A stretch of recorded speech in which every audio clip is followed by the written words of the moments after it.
Okay, so you did it. You submitted the applications, you wrote all the essays, and now you're in the hardest part, the waiting. So in this explainer, we're going to crack the code on the 4 types of responses you can get from a college. And, more importantly, we're going to lay out a clear plan for what you need to do next. You know the feeling. Your heart is absolutely pounding. You see that subject line from your dream school just sitting there in your inbox. You take a deep breath, and you click. For a second, everything, and I mean everything, hinges on the first few words on that screen. It's a huge moment, and it can go a few different ways. The good news is there are really only 4 main ways this can go. We're going to walk through every single one: the amazing acceptance, the tough-to-swallow rejection, the super ambiguous waitlist, and the not yet deferral. Just knowing what each one means is the first step to feeling back in control.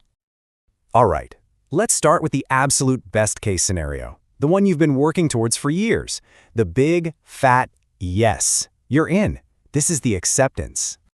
This right here, this is the language of victory. When you see those magic words, congratulations, or we are delighted to inform you, that's it. That's the moment all that hard work finally pays off. It's just an incredible official feeling of, wow, they want me. So, first things first. After you do your happy dance, and you absolutely should, what's next? Well, the work isn't quite over. You've got to carefully review the financial aid offer, compare it with any other acceptances you've got, and then make your final choice. Remember, you have to send in your deposit, and that's usually by May 1st. And here's a really important step. Politely decline any other offers. Seriously, this isn't just good manners, it literally opens up a spot for another student who's hoping for good news. Okay, now we have to talk about the toughest response to get, the no.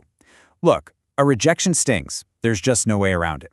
But understanding what it really means, and maybe more importantly what it doesn't mean, is the key to moving forward. This right here is the essential mindset shift you have to make. A rejection is not a reflection of your personal worth. It's a reflection of a crazy competitive applicant pool. I'm talking tens of thousands of applications for just a few thousand spots at some of these schools. A rejection is often just a matter of math, not a judgment on who you are or what you're capable of. So what about appealing, fighting the decision? Honestly, it is a total long shot. It only makes sense if you have some truly game-changing new information. Like you won a major national award after you applied. Unless you've got something on that level, the best move is to focus all that energy on the amazing schools that did say yes or are still in the running. Now, somewhere between that clear yes and the final no is this confusing territory, the maybe.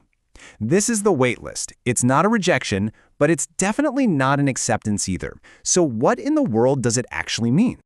I love this quote from our source material because it's just so true. It calls the waitlist the purgatory of the college application process. You're basically in limbo, just waiting to see if a spot opens up. It means you were absolutely qualified to get in, but the school just didn't have enough room when they made the first round of offers. So why do colleges even have waitlists? Well, it all comes down to one key term, yield. You can think of this as the secret sauce behind the whole waitlist system. Yield is the college's best guess for how many accepted students will actually say yes and show up in the fall. If their guess is wrong and fewer students enroll than they expected, they turn to the waitlist to fill those empty seats. For them, it's a numbers game. And just to put that yield number into perspective, check out this data. On average, only about a third of students who get accepted to a 4-year college actually end up enrolling there. It's different for private and public schools, but the big takeaway here is that colleges are always guessing. And when their guess is off, that's when the waitlist becomes really important. But we also need a dose of reality.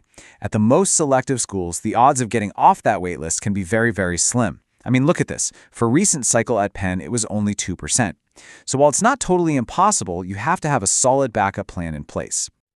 Okay, so if you decide to stay on a waitlist, here's your game plan. First, and this is non-negotiable, you must accept an offer and put a deposit down at another school by May 1st. You can't risk being left with no spot at all.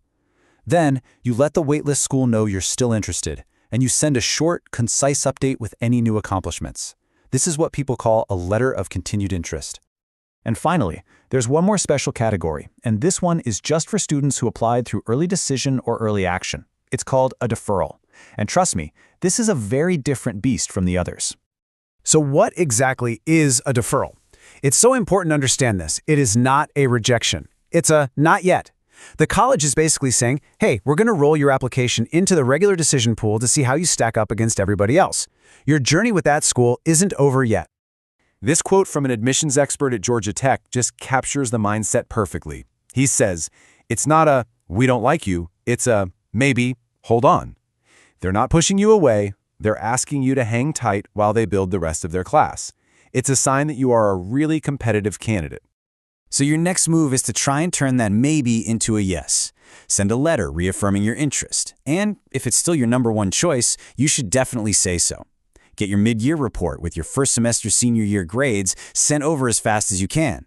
And just like with the waitlist, if you've had any significant new achievements, a brief professional update can make a real difference. So, we've walked through all 4 outcomes. We've heard what the colleges have to say. But the most important part of this whole story, it isn't their decision. It's yours. Whether it's a yes, a no, a waitlist, or a deferral, that letter is just a single piece of information. It doesn't define you. Your resilience, your choices, and the actions you take next, that's what truly matters. You are still in the driver's seat. Ultimately, you get to decide where you're going to thrive, what you're going to study, and who you're going to become. The college has had its say. The power is now back in your hands. So the real question is, what move are you going to make next?